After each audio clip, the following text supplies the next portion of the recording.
Sejam todos bem-vindos a mais um podcast em da House. Hoje a gente tem uma convidada muito especial. Ela é do Decentraland, o multiverso que está realmente revolucionando a forma como a gente se relaciona, a forma como a gente consome produtos. Hoje eu estou aqui com a Gigi Casimiro e também com uma outra convidada que começa a integrar aqui os nossos podcasts, que é a minha sócia responsável pelo branding, por toda a parte de marketing da House, que é a Rô. Rô, bem-vinda ao nosso podcast. Gigi, você que hoje é a nossa convidada especial, eu queria te começar dando as boas-vindas e te perguntando como é que você começou, como é que você entrou nesse mundo de tecnologia, como é que você foi parar no metaverso. Conta um pouquinho pra gente e sobre o Decentraland também. Acho que tem tanto assunto, mas dá uma introdução aí sobre a sua carreira pra gente te conhecer um pouco mais. Lógico. Primeiro de tudo, muito obrigada, Ale e Roberta, por me convidarem. Eu sou muito fã do trabalho de vocês, acho que vocês estão revolucionando a maneira de viver, de morar, e eu sou uma grande fã e seguidora da House. E vamos lá, então, vamos falar um pouquinho de como tudo começou. A minha carreira começou no campo das artes, na verdade, eu estudei artes visuais e me especializei em arte e tecnologia, então o começo da minha carreira foi bem mais em pensar em vídeo instalações, eu fiz muita projeção mapeada no espaço público, em fachadas de prédios, eu fazia muito projetos dessa natureza, e aí eu comecei a me aprofundar mais em realidade virtual, realidade aumentada, que são tecnologias que ali, né, em 2010, 2015, todo mundo estava falando disso, e virou meio que o carro-chefe da minha pesquisa acadêmica, no mestrado e no doutorado, e o meu também trabalho profissional como produtora. E aí, nesse meio tempo, eu comecei a pesquisar também tecnologias open source, né, que são de código aberto, que nada mais são do que softwares que permitem que todo mundo colabore, que faça programação juntos, que tenha mais um caráter comunitário. E aí eu acabei entrando nessa ideia de mundos virtuais, comunidades virtuais, e foi um pouco aí em que eu comecei a entrar no metaverso. E daí, ao longo dos últimos 10 anos, muitos dos meus projetos são associados a mundos virtuais, a realidades expandidas, a construção de espaços 3D, e foi assim que eu cheguei onde eu cheguei. E daí, eventualmente, a Decentraland foi um passo importante na minha carreira, porque meio que juntou minha pesquisa acadêmica, focada em tecnologias comunitárias, né, e código aberto, e a minha experiência em realidade virtual e realidade aumentada profissional. Aproveitando que é a tua estreia aqui no nosso podcast, se apresenta também, conta a tua história aqui, desde a fundação da House. Galera, a Rô, que é a nossa sócia, a nossa CMO, maravilhosa, que cuida de todo o branding da House, e está aqui hoje para entrevistar a Gigi. Rô, por favor, se apresenta aqui para a galera, e daí você quiser emendar e já fazer a sua pergunta para a Gigi também. Oi, pessoal, tudo bem? Sou a Beata Faria, cuido do branding da House, sou CMO, sócia. Estou aqui nesse propósito incrível de reinventar a moradia desde 3 anos e meio atrás, né, quando a House nasceu, com a essência de revolucionar o mercado imobiliário. Gigi, estamos muito felizes com a sua presença, uma mulher super inspiradora que está revolucionando aí a Web 3.0. A gente estava muito ansioso, né, pela sua vinda aqui para o podcast, então seja muito bem-vinda, sinta-se em casa. Gigi, você é super jovem, né, tão inovadora, tanta novidade que você vem trazendo para o mercado, mas acho que a gente podia voltar um pouquinho aqui e explicar para os nossos ouvintes, né, o que é o metaverso, né? Lógico, Beta, obrigada. Obrigada pelo jovem. Todas nós, todos somos jovens, não importa a nossa idade. Bom, o metaverso eu acho que é um termo que agora está super popular e acho que é por isso que é muito difícil para as pessoas entenderem, porque a gente vem de um momento em que não se falava nada sobre o metaverso, a gente só falava de redes sociais e de repente a gente, agora só fala de metaverso, né? Eu queria rapidamente só fazer um retorno, né? De onde vem esse metaverso? Eu acho que o termo metaverso ele vem um pouco do que antes a gente falava de ciberespaço, né? Que é mais ou menos tentar imaginar a internet de modo 3D. Se a gente tivesse a rede, a internet, de maneira tridimensional, como seriam esses mundos, né? Então não é muito diferente do que a gente já sabe da internet. É um espaço virtual com usuários, com redes, com diferentes mundos e universos, mas ele tende a ser tridimensionalizado, né? Até algumas pessoas chamam essa Web 3.0 de Spatial Web, que nada mais é do que internet espacial, porque é meio que um pulo do que a gente já conhece, que é imagem e vídeo, para esses espaços que são quase que mundos que se conectam. Né? Então, se a gente pensa que a gente vai num site e a gente pode conhecer aquele site, aquela marca, e ver uma série de textos, imagens e vídeos, o metaverso ele meio que é isso, só que em 3D, né? Então eu acho que ele tem uma dinâmica espacial até mais fácil da gente entender. É um pouco mais próximo do mundo dos games. No caso da Decentraland, funciona como se fosse terras, né? Plots de terra, e você tem coordenadas geográficas. Então, ao mesmo tempo em que o metaverso é um termo complexo para muitas pessoas, na verdade é mais próximo da nossa realidade do que a gente imagina, porque é muito mais próximo da geografia que a gente conhece. Agora, esse termo está em evolução. É uma internet espacial, onde as pessoas participam de comunidades e constroem essa internet juntas. E a gente não sabe exatamente qual vai ser o futuro desse metaverso. Vai depender muito de quais empresas vão estar à frente dessas soluções. Mas eu diria que, na minha opinião, é uma internet comunitária em 3D, que é o próximo passo da internet que a gente já conhece. Espero que seja mais fácil. Gi, super obrigado pela explicação.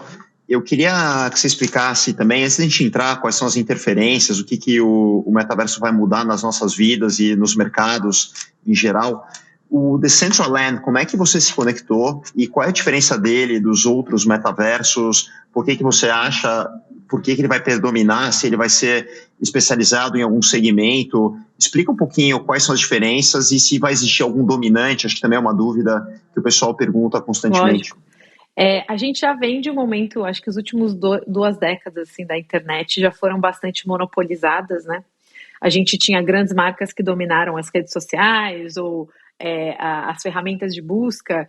Eu sinto que os próximos anos da internet vão ser mais abertos, né? Então, no caso da Decentraland, ela é um mundo virtual que fica dentro do blockchain, então todas as transações que acontecem lá dentro são contratos inteligentes que asseguram que aquela transação é real, que é fidedigna, garante a privacidade do usuário, mas além disso é praticamente uma experimentação social. Acho que é o futuro das redes sociais, de alguma maneira, é onde os usuários vão e eles constroem um mundo juntos, eles passam tempo com pessoas que eles gostam, eles se sentem parte daquele mundo, criam coisas juntos. Então, eu diria que a Decentraland se posiciona mais num lugar de rede social do futuro ou uma experimentação social do que, de fato, um jogo, né? Que muitas pessoas associam esses mundos com jogos. É gamificado, mas é mais social. Eu não acho que vai ter uma empresa específica, uma plataforma específica, eu acho que vão ter várias com identidades diferentes, com estéticas diferentes, e vai haver uma conexão entre todas. Da mesma maneira que a gente tem vários países no mundo, né? E a gente viaja e a gente vai para a Itália querendo comer macarrão, a gente quer para a Espanha comer paella, né? E eu acho que é um pouco isso. Cada metaverso vai ter uma estética, uma proposta e uma demografia. E nos próximos anos, acho que as marcas e ativações vão ser entre as plataformas, né, conectadas de maneira mais interoperável, que significa que você pode ir de uma para outra e interagir com todas. É isso que pelo menos nós da Decentraland buscamos, assim, imaginar uma coisa mais aberta. Demais, obrigado. Rô, não sei se tem alguma pergunta a mais sobre o Decentraland para a gente passar para a próxima etapa, mas o Decentraland é de alguém, é de alguma empresa? Tem dono então, Isso é porque aí tem uma diferença enorme, né? Explica isso, porque é um conceito difícil de entender. Quem não está familiarizado com a Web 3.0 ainda talvez não tenha esse conceito formado. Explica pra gente quem é o dono, como é que funciona essa gestão. Essa é a maior piração, né? Porque eu acho que as pessoas falam assim, mas quem é o dono da Decentraland? Então, o que acontece é que a Decentraland é uma DAO, né? Que a gente fala DAO, que é nada mais do que uma organização descentralizada. Praticamente a ideia é que quem é dono da plataforma são todos os usuários que têm algum tipo de asset na plataforma. Eu sei que o termo comuna é um pouco assustador, mas é um pouco isso. Todo mundo tem direito de votar em propostas. Algumas pessoas têm medo desse termo, mas no contexto do blockchain eu acho que é válido. É praticamente a ideia de que todo mundo que é dono de um terreno ou que é dono do token, que é a moeda virtual que você usa dentro da Decentraland, tem um poder de voto. Então, tecnicamente, eles têm um pedacinho, uma share da Decentraland. E tudo que acontece naquele mundo é votado, aprovado e chancelado pelos usuários. Então, a plataforma pode ser uma empresa, se você quiser olhar dessa maneira, mas daí todos os usuários são funcionários da sua própria empresa, né? Então, é praticamente isso. Os donos da plataforma são os usuários. Gigi, e quando a gente buscou o Decentraland para fazer o prédio da House, a gente viu muito diferencial na criação dos avatares, nas festas, na realidade, né, dos bonecos, né, e de tudo que a gente pode criar dentro do Decentraland, diferente de outras.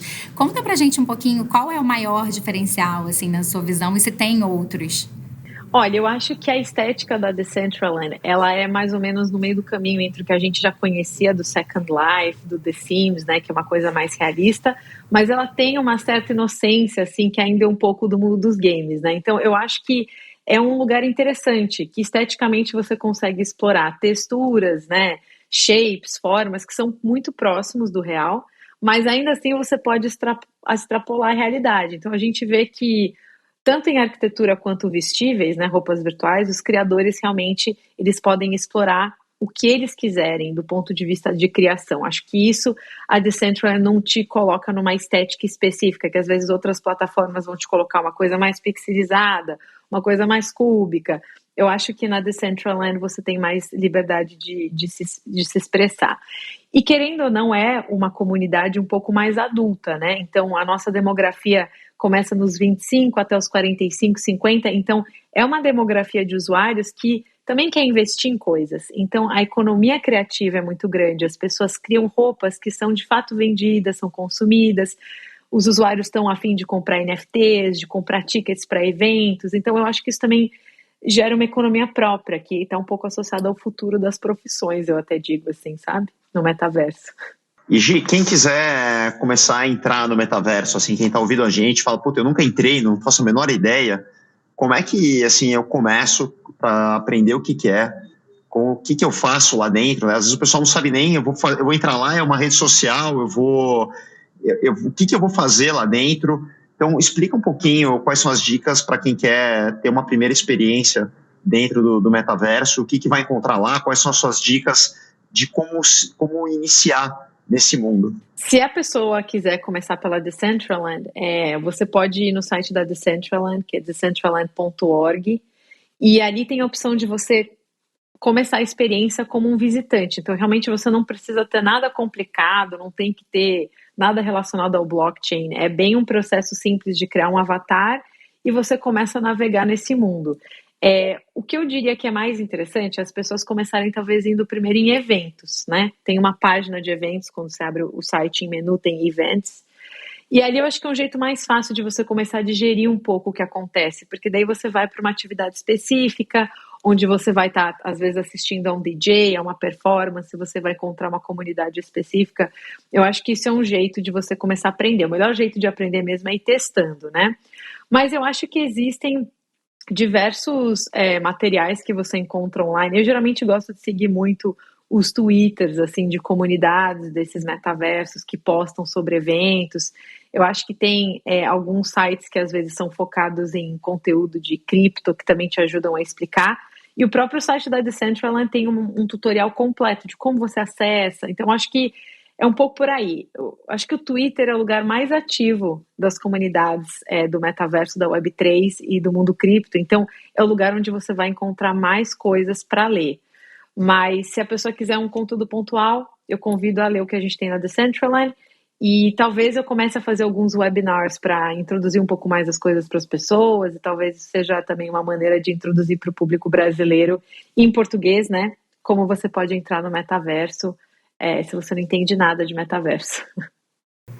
Me chamou muita atenção, Gigi, quando a gente também começou a construir o nosso prédio, o evento que você produziu, né, do Fashion Week. Então, a Gigi, gente, é embaixadora oficial do mundo aqui do Decentraland e é produtora de eventos, né, fez toda a programação do Fashion Week, né, com Dolce & Gabbana, Gucci. Conta um pouquinho pra gente como é que foi essa experiência, assim, tão inovadora. Bom, essa experiência foi uma piração, assim, total. Eu só fiquei falando disso durante meses. No final, o time falava, não quero mais saber de moda, me deixa em paz, porque a gente ficou imerso. 3, 4 meses em produzindo a primeira semana de moda do metaverso, que teve a escala que teve, porque já tinham acontecido outras, né, em outras plataformas, mas não com 70 marcas, né? Então a nossa foi um evento de 4 dias que teve passarela, né? Teve o show das passarelas, tiveram lojas virtuais, que a gente chamou de pop-up shops, que foram customizadas para as marcas. A gente teve uma série de painéis, onde a gente conversou um pouco sobre o Web3, o futuro da moda. E a gente teve uma série de festas, que é muito tradicional na plataforma, a comunidade sempre está fazendo uma festa. E as marcas foram diversas. A gente teve a Dolce & Gabbana, a Etro, Peter Dundas, a gente teve o Tom Hilfiger, Forever 21. Então, assim, muitas marcas que experimentaram coisas de muitas formas. Então, a nossa intenção foi de criar um espaço de diversidade em que todas essas marcas que participaram pudessem experimentar um pouquinho o que é estar no metaverso, porque para muitas delas foi a primeira vez. Então, a gente criou uma agenda múltipla e cada marca teve uma possibilidade de criação. A Dolce & Gabbana, por exemplo, fez uma passarela, né, um desfile de moda com modelos que eram gatos, né?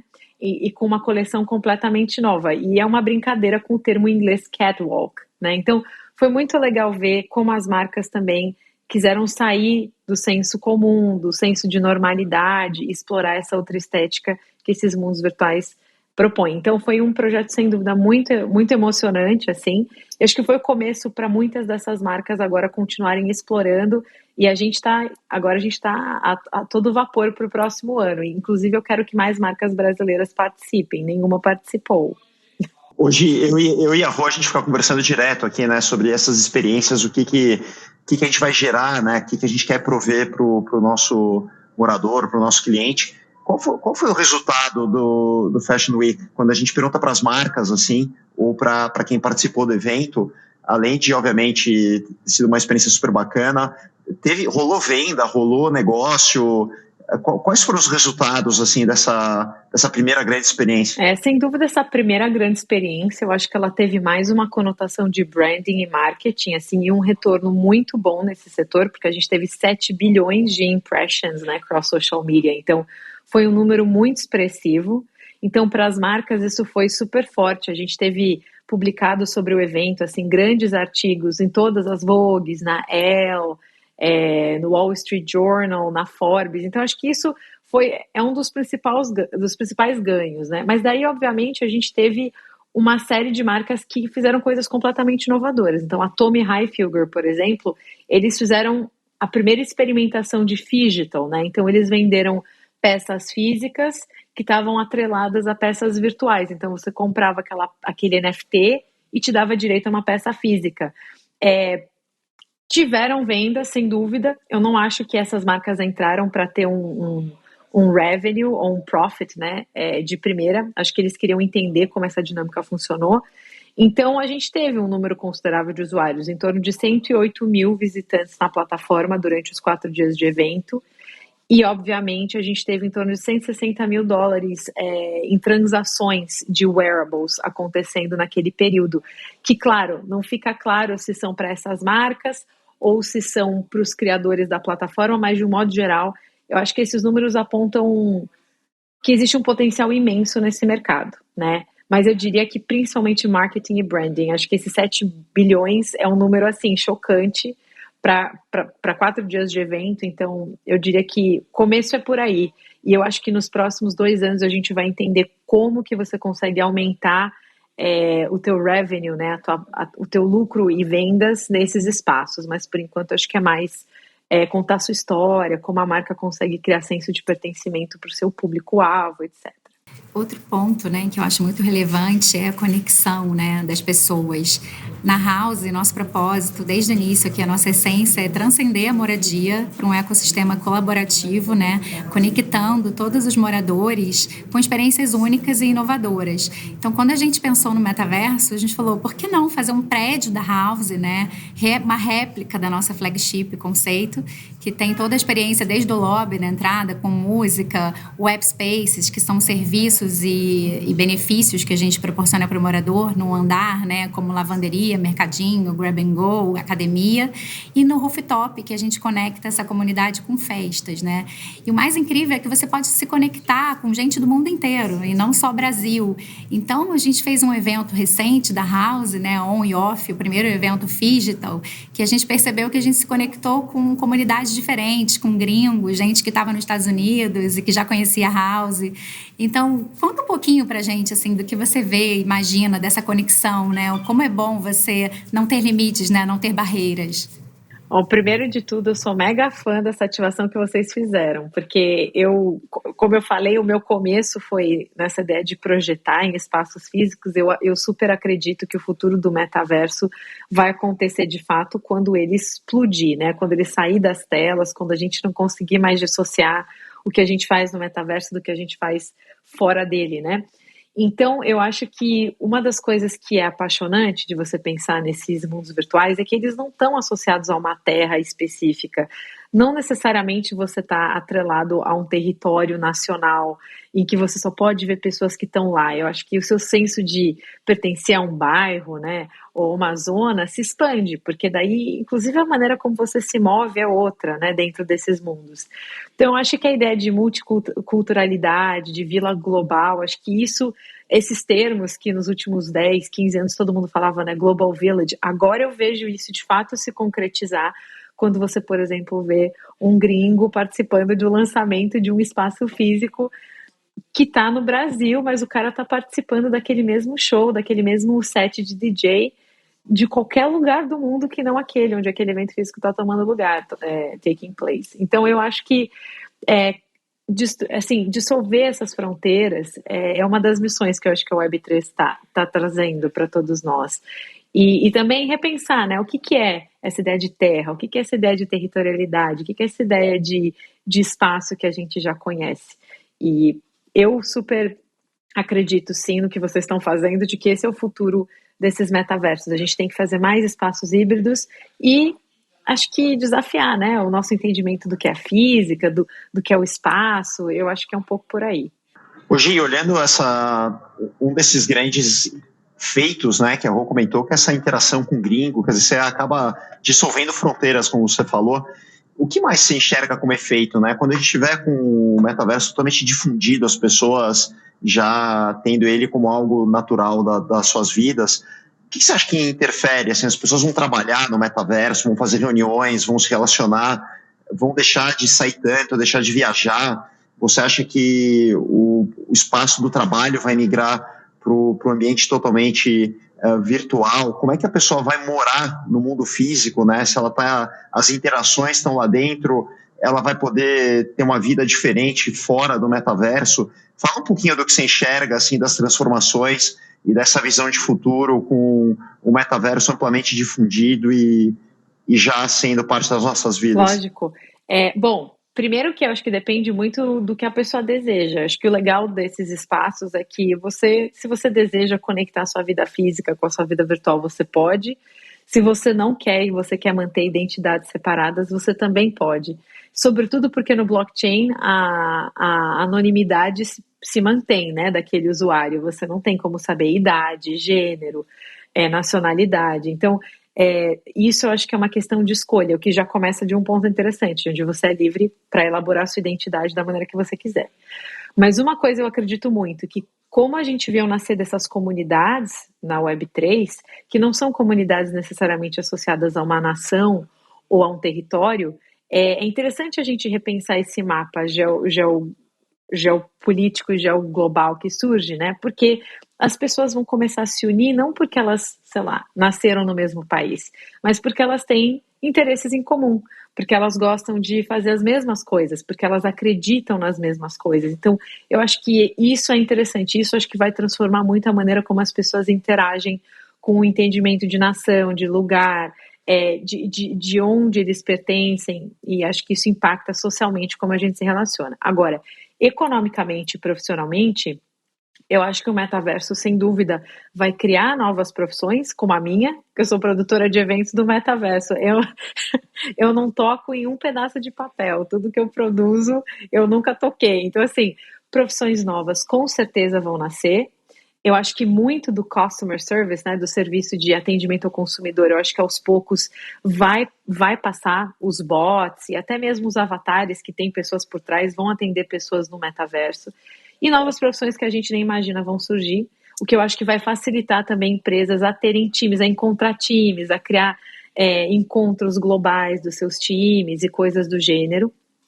Mas eu não acho que o metaverso vai substituir o mundo físico. Eu não acho que as pessoas vão deixar de viajar, por exemplo, ou deixar de sair no final de semana. Inclusive, hoje eu estava tendo uma reunião com o meu time e falei, olha, acho que a gente tem que focar em fazer eventos em dias de trabalho, assim, durante a semana, porque a gente sabe que os usuários querem sair, querem viver a vida no final de semana. Então, acho que a gente tem que entender o metaverso como uma extensão da vida que a gente tem, do ponto de vista, assim, de que ele não vai substituir a gente viajar, não vai substituir a gente ir para uma festa, mas ele vai proporcionar uma extensão daquela experiência que pode ser única, né? Porque tem coisas que a gente não faz no mundo físico, a gente não voa, a gente não consegue pular de um prédio e ficar ok, né? Então acho que existem tudo isso no metaverso você consegue abstrair. Então acho que vai ser uma outra camada e não um substituidor. E aí eu acho que vai ter um impacto na economia também, porque novas economias estão surgindo desses mundos. Muitos middlemen, né, que são essas agências, ou às vezes intermediários, eles estão repensando a posição deles, porque os criadores estão trabalhando direto com marcas, então tem uma emergência aí também de uma economia criativa que a gente nunca viu antes, né, com uma liberdade criativa também inédita. Então acho que impacta todas essas áreas.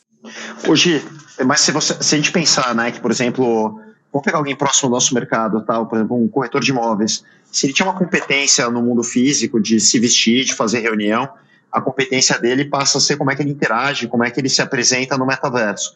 Se eu sou uma marca, ou se eu sou, por exemplo, se for uma marca de moda, né, que está do Fashion Week, por exemplo, então se valia muito ter uma loja na Quinta Avenida ou qualquer outra grande avenida do mundo. Hoje talvez é como é que ele se posiciona, né? Onde é que ele está localizado no metaverso, como é que ele gera experiências lá dentro, e tem empresas que talvez não vão nem conseguir acompanhar isso.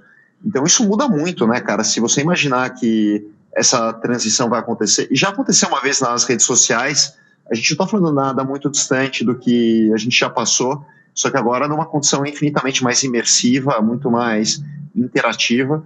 E eu acho que as competências mudam, você não acha? Eu acho que as competências mudam, inclusive as marcas, principalmente entenderem que, sei lá, uma campanha não vai ser construída só pelo time interno deles, mas vai ter que ter essa iteração com a comunidade para a qual eles estão criando aquela coleção, né? Então, cocriação é um outro termo, a maneira de você pensar o que você está fazendo tem que fazer sentido para aquela plataforma onde você está inserindo aquele projeto, para aquela comunidade em que você está interagindo. Então, muitas coisas estão mudando. Eu acho que é um pouco aquele exemplo bem simples. Digamos, durante o Covid, um monte de marca que não tinha e-commerce não sobreviveu, não é? Lojas ou empreendimentos. E é um pouco isso. Eu acho que hoje, essa Web3 que está começando, ela é um espaço de experimentação e algumas marcas estão vindo com tudo, assim, eles realmente estão se jogando, e eu acho que é um pouco por aí. As marcas que ficarem muito receosas ou não quiserem, talvez, entender essa nova dinâmica, né, comunitária ou de criar junto com seus consumidores, talvez sofram um pouco. Então, é um ângulo novo de olhar, sabe? É um outro olhar que eu acho que vai ter que ser revisto por essas marcas. Agora, você falou dos corretores de imóveis, né? Bom, tem uma especulação imensa, né, de terrenos virtuais. Isso aí é um outro assunto que dá para ficar um podcast só disso. A flutuação dos preços, se você vai ver os preços de terra, tem de todos os preços, mas tem, assim, terras virtuais que valem muito mais do que, sei lá, uma penthouse em Manhattan, entendeu? Então... De quanto a quanto? Dá uma ideia para a galera de quanto a quanto vale a unidade de terra virtual. Você encontra terras por $15 mil, mas você encontra por 300 milhões também, então depende muito. Tem pessoas que super sobem o valor, então acho que, mas a média eu diria que é na faixa, acho que de uns 50, entre 15 a 50 mil dólares você consegue comprar um plot de terra assim na Decentraland. Mas eu acho que depende com quem se negocia. Tem pessoas que conseguem preços menores, mas tem momentos em que as terras ficam, assim, super caras e é interessante de observar, porque é uma terra intangível, né? Mas aí que a gente entende quando a gente começa a atribuir valor a coisas que a gente realmente não consegue tocar, mas elas têm um valor potencial imenso de marketing, de branding, Então, é um outro mundo. Aí a gente podia fazer um podcast só disso. Esse aí é um tema bem poderoso. Eu vou fazer algumas perguntas porque esse tema interessa. Eu vou roubar aqui um pouco o teu espaço. Fala da venda, depois eu já passo aí. Da primeira venda. Vou falar. A gente fez uma venda, cara, de um imóvel pelo metaverso. Eu vou deixar para a Roberta comentar depois. Eu só queria fazer algumas perguntas que eu acho que é super de interesse do nosso público, tá? Quando você compra uma terra, tem liquidez depois, se você quiser revender? Lógico. Ou um dia, se você quiser... Sim, você pode vender instantaneamente, na verdade. Porque ele tecnicamente, aquela terra é um NFT, né? Então, você pode revender dentro da chain Ethereum e você coloca o preço que você quiser. Por isso que flutua tanto, entende? Porque, tecnicamente, os donos privados dessas terras podem colocar o preço que eles quiserem e vender a hora que eles quiserem. Demais. Todas as terras têm dono? Sim, já? Todas as terras têm donos. Então, se você comprar essa terra, vai ser de alguém. Ou de uma agência imobiliária que já está no metaverso e tem comprado muitas terras, algumas têm feito isso. Ou de donos individuais, assim. É só o mercado secundário. E é limitado, Gi, o potencial construtivo, o número de terrenos, ele é limitado? Por exemplo, não vai poder expandir para criar em si mais 1 milhão de terrenos, ele é limitado. E se o potencial construtivo, se eu comprei um espaço, eu tenho um limite do que eu posso fazer lá em cima, eu não posso fazer infinitamente. Só essas últimas duas aqui para a galera entender. Bom, óbvio que existe essa discussão, vamos construir mais terra? Nesse momento, a ideia é não criar-se mais terrenos, porque primeiro o objetivo é poder popular, né, com o máximo possível de conteúdo os terrenos que já existem, porque tem muitos terrenos baldios, vamos chamar assim, que tem donos, mas ninguém está fazendo nada nessas terras. Então, primeiro a gente quer poder ter muito conteúdo em todas as terras. No momento em que essa saturação acontecer, aí eu acho que pode ser que a gente estava até um dia pensando, vamos fazer um underground, vamos fazer um céu, sei lá, vamos fazer uma terra voando, entendeu? Então, talvez em algum momento, mas não é um plano hoje da Decentraland até a gente ter mais conteúdo em todos os espaços que já existem. Agora, o que você perguntou de limitar, né? No momento em que você é dono de uma terra na Decentraland, e eu acho que isso se aplica a várias plataformas, você tecnicamente é livre para fazer tudo o que você quiser dentro dos limites técnicos da plataforma. Então, os limites tendem a ser contagem de polígonos, que é quando você faz a modelagem 3D, o número de faces que você usa. Então, vai ter um limite de quanto aquela cena aguenta. E vocês devem saber bem disso, porque eu sei que foi um dos desafios. E a altura. Tem um limite de quão alto você consegue ir numa cena, se você quer criar muitos andares de um prédio. Mas, tirando isso, você é livre para construir o que você quiser. Ninguém vai chegar e falar, você não poderia ter feito isso. Não tem prefeitura. Obrigado. Mas o potencial é super limitado, viu, galera? Você compra esse lance dos polígonos, a gente queria fazer um monte de coisa no prédio da House. Não pode porque estourou o número de polígonos. Está igualzinho o coeficiente construtivo, não tem prefeitura, mas tem limite. Pô, passando aí para você. Mas agora a gente já conseguiu um extra, Lê, para a gente ter uma oportunidade aqui para os incorporadores no Brasil, né? Gigi, a gente escalou aqui o modelo da House com Powered by House, oferecendo soluções e toda a tecnologia e inovação para incorporadores, né, que estão construindo o Brasil afora.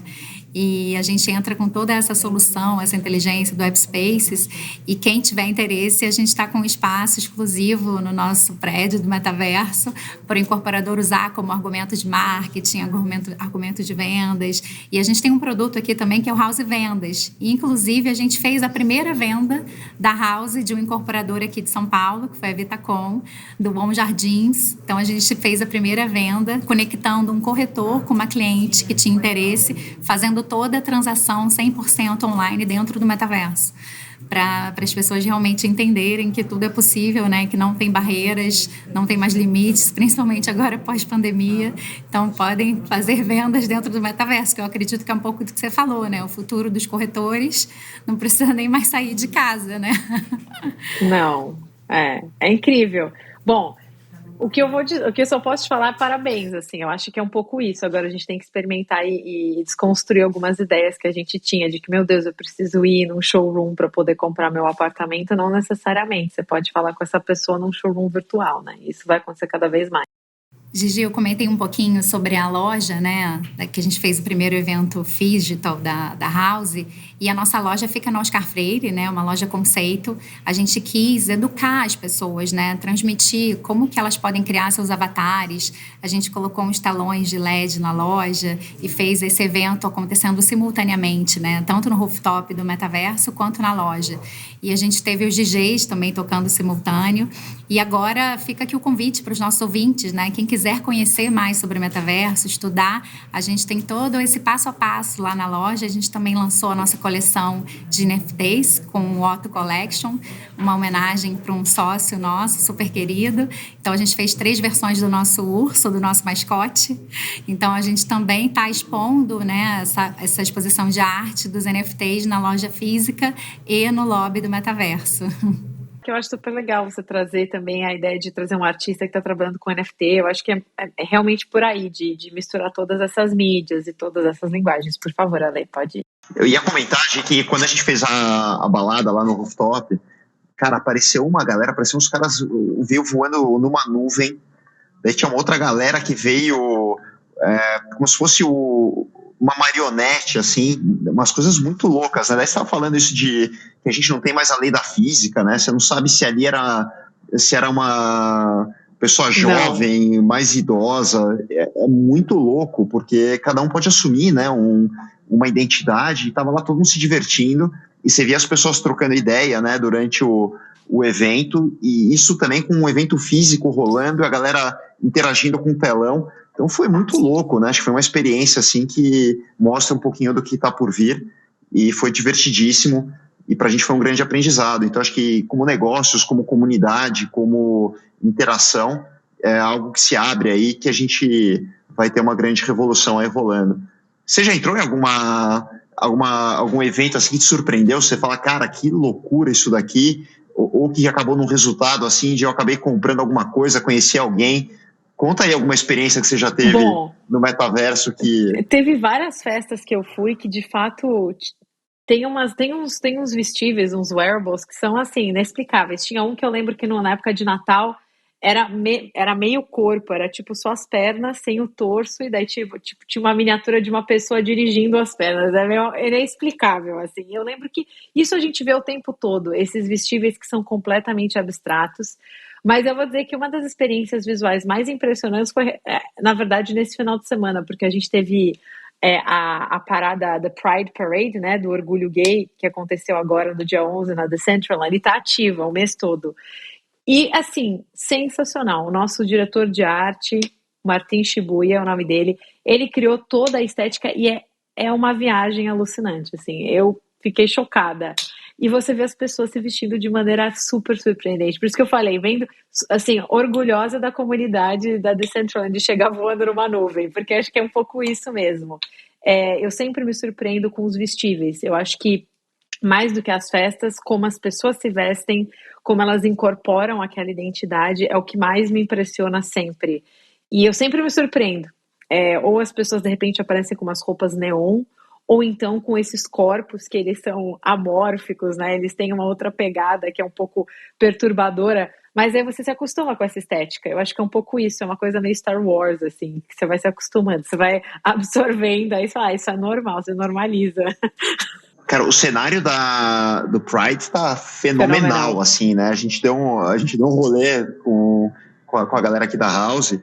Cara, é incrível, né? Realmente você entra num mundo à parte, e as pessoas... É demais, cara. Eu fico muito empolgado com todas as possibilidades que se abrem. Rô, eu queria fazer uma pergunta aqui. Hoje, como é que você enxerga a moradia no mundo real depois do metaverso? Você acha que as pessoas vão poder morar, digamos, num espaço menor e trabalhar no metaverso? Você acha que elas vão ficar mais tempo em casa trabalhando no ambiente virtual de uma forma imersiva, usando algum wearable, alguma coisa? Como é que você enxerga a interferência na moradia causada pelo metaverso e de tudo que ele representa? Eu acho que, sem dúvida, as pessoas vão trabalhar mais de casa por vários motivos. A gente está tendo uma cultura agora mais, né, de home office. Então, acho que o lar vai mudar um pouquinho, né? Ele vai ser um espaço realmente onde você tem que se sentir em casa, você tem que se identificar naquele espaço. E eu acho que é tudo um pouco relacionado com identidade. Eu acho que o legal do metaverso é que ele vai ser uma extensão dessa moradia de alguma maneira, né? Porque vai estar relacionado a como a pessoa se comporta, os amigos que ela tem. Eu até acho que as pessoas vão, às vezes, projetar mais esses eventos. Eu vi muita gente, às vezes, projetando na parede ou assistindo numa TV maior um evento dentro da Decentraland. Então, talvez, eu acho que as casas vão ser essa superfície de projeção, essa superfície de conexão entre o físico e o virtual. E também acho, claro, que o entendimento de moradia vai mudar cada vez mais à medida em que essas coisas híbridas forem acontecendo. Por exemplo, você comprar uma casa física, mas isso te dá um acesso ao metaverso, ou mesmo algumas coleções de projetos de NFT, como aquela do CloneX, eu não sei se vocês seguem, daquele estúdio chamado Artifact. Eles criaram esses Profile Picture NFTs, né, que são aqueles que você coleciona. E junto com aquele rosto que você coleciona, aquela arte, você ganha um mini apartamento que você pode customizar para o seu avatar viver lá dentro. Então, acho que existem muitos projetos de NFTs que também estão tentando repensar a moradia do seu avatar, a moradia da sua personagem, a moradia da sua identidade no metaverso. Então, tem muitos desdobramentos aí da moradia para além do espaço físico que a gente vive, sabe? E é um pouco isso que eu tento observar e entender. A gente até brinca aqui na House que no futuro as pessoas vão viver de house, né? Num apartamento, num estúdio compacto, com um telão em volta 360 de LED, com uma bike dentro do quarto, fazendo exercício e vivendo uma vida paralela dentro do metaverso. Eu Tomara acho que é tenha muito digital, possível. né? Eu sou nômade digital há alguns anos já, então assim, eu vivi muitos lugares pequeniníssimos e você aprende a criar a extensão da sua casa em outros lugares, né? Então, eu sou uma candidata total para esses espaços, já estou acostumada a estar em espaços híbridos, compactos, práticos, né? Não tem nada melhor. Você tá morando onde hoje, Gi? Então, agora nesse momento eu tô no Canadá, mas depois eu vou para os Estados Unidos, daí eu vou para a França, eu vou para a Finlândia. Então, na verdade, eu moro em Airbnbs, assim, entendeu? Porque não tem house no mundo todo ainda. Quando tiver, me avisa. Ainda, a gente vai te avisando. No Brasil, você já pode ir em qualquer cidade, mais de 200 cidades agora. Em breve para o mundo. Tô vindo para o Brasil em setembro. Eu vou tentar, realmente eu vou organizar para ficar em um espaço de vocês. Eu quero experimentar. Convidadíssima. Hoje aqui tá assim, super bate-bola rápido. Vamos intercalar, tá? Eu pergunto uma, você pergunta a outra. E a ideia aqui já é conhecer um pouco mais de você e principalmente a galera aprender um pouco aí do teu conhecimento, o que tá nessa mente brilhante aí que tá à frente do tempo. Então, primeiro assim, quem que é a Gigi, cara? Conta pra gente, define quem é a Gigi. Ai, meu Deus. A Gigi é uma pessoa multitask, hiperativa, e acho que eu sou bem flex, assim. Eu gosto sempre de aprender coisas novas, de desenvolver novas habilidades. Eu sou bem multifacetada. Qual o seu molho secreto? Meu molho secreto? Acho que pesto é o molho que eu mais gosto. Boa. Gi, conta pra gente dicas assim, de projeto ou ideias que você viu pelo mundo, pode ser no metaverso ou fora dele, que as pessoas poderiam conhecer para se sentirem inspiradas. Eu gosto muito de um projeto chamado The Black Monuments Project, que é um projeto de realidade aumentada, em que você consegue ver monumentos de figuras afro-americanas apagadas na história, que são recolocados na cidade. Então você consegue ver em 3D monumentos de figuras históricas que foram suprimidas. Eu gosto muito desse projeto, acho que é um projeto lindo de tornar visível o invisível. Sempre falo desse projeto. Que show, repete o nome pra galera dar um search no Google depois pra aprender mais. Se chama The Black Monuments Project. É praticamente assim, o monumento negro, mas em português é mais difícil de traduzir, mas em inglês é The Black Monuments Project. Um livro. Um livro. Um livro que te inspirou hoje. Olha, eu li um livro chamado Neuromancer, que é uma ficção, que foi o livro que foi escrito nos anos 80, que foi onde a expressão ciberespaço foi cunhada. Eu acho que esse livro ele veio antes do Matrix, ele fala um pouco sobre essa ideia de mundos virtuais. Foi marcante para o começo da minha carreira e eu indico todo mundo a ler. Neuromancer. Show. Pô, pra mim, Matrix One, melhor filme da história. É sensacional. Ninguém me perguntou, mas eu vou falar. Hoje, Canal de internet, cara, que você segue, que você costuma entrar, que você recomenda pra galera dar uma fuçada. Gente, eu entro no Twitter, pra ser bem sincera, eu entro no Twitter e daí eu sigo algumas hashtags, mas eu diria que outra coisa que eu leio muito, eu leio notícias dentro da Apple News. E daí, tipo, eu tagueio sempre os temas. Os temas que eu tagueio são cripto, eu tagueio metaverso, mas eu também tagueio tudo que tem a ver com realidade aumentada e mista, tecnologia em geral. É, é isso, eu não tenho um canal específico, eu vou nessas ferramentas. Uhum. Quem você segue nas redes sociais? Eu sigo Quem a te Paris inspira nas Hilton. redes? Eu sigo a Paris Hilton. Maravilhosa. Sigo a Paris Hilton. Ela é super a mamacita do metaverso. Ela é super inteirada. É impressionante, assim, ver como a parte de todos os estereótipos que a gente atribui a essa personagem, né? Mas ela foi que começou toda a ideia de reality show e ela tá sendo super inovadora no mundo da cripto e do metaverso. Então, eu sigo a Paris Hilton, mas eu também sigo outras pessoas, tipo o Elon Musk. Eu gosto de ouvir o que essa galera tem para dizer do mundo da tecnologia em geral. E eu sigo muita gente da comunidade da Decentraland, que tem os distritos dentro da Decentraland, para ver o que o pessoal está fazendo. Que show. Você já falou, mas falando agora de uma forma mais resumida, o futuro da moradia, como é que você enxerga? Vai ser híbrido. Eu acho que o futuro da moradia vai estar associado com esses espaços virtuais e talvez seja um portal entre a sua vida física, exatamente como a Roberta falou. Acho que talvez sejam esses espaços que permitam que você seja você mesmo e sejam portais entre esses dois mundos. Eu realmente acredito nisso. Qual foi o maior perrengue, Gia? Maior perrengue dentro da Decentraland ou na minha vida? Porque eu não sei, depende. Assim, dentro da Decentraland, eu acho que o maior perrengue foram alguns projetos que a gente teve, que a gente esqueceu de fazer o deployment da cena, ou seja, a gente só esqueceu de subir a cena no sistema. Então, as pessoas estavam no Twitter, o evento não está acontecendo, onde é que está o evento? E realmente não tinha cena nenhuma, não tinha evento nenhum. Isso acontece às vezes. Boa. O Gi, tem o maior sonho? Meu maior sonho é fazer o upload da minha memória, da minha consciência no metaverso e não morrer. Cara, essa loucura é muito Black Mirror, né, cara? Puta, imagina que louco. As pessoas vão falar eternamente, né? Com AI rodando. Fica lá, nunca vai embora. Você vai interagir em loop. Uma hora vai dar pau isso aí. Acho que acabaram as perguntas. Tem uma última, né, Rô? Mensagem para todo mundo que está te ouvindo aqui. Minha mensagem é que vocês me mandem mensagens. Assim, eu adoro conversar com todo mundo. Acho que a gente está nesse espaço para educar e a gente está aprendendo todos os dias. Então, é uma alegria para mim poder estar aqui conversando com vocês, trocando conhecimento, mas também eu quero aprender de todos vocês. Então, por favor, me contatem. Vamos trocar ideias, vamos construir coisas juntos. Essa é a mensagem. Colaboração. Show demais, cara. Puta aula de metaverso, de futuro, de visão. E parabéns, Gi, que você se conectou aí. Essa plataforma tão inovadora está se destacando aí nesse mundo, que com certeza é o futuro. A gente está louco para te receber aqui na House, participar aqui dos nossos eventos. E adorei a conversa, foi uma delícia. Muito enriquecedora, Gia. Muito obrigada pela sua presença aqui. Te admiro muito. Você me inspirou aí bastante nos últimos meses na construção do metaverso da House. Orgulho de ter o Woman in Tech aqui na House com a gente. Te esperamos de portas abertas, que seja o primeiro de muitos.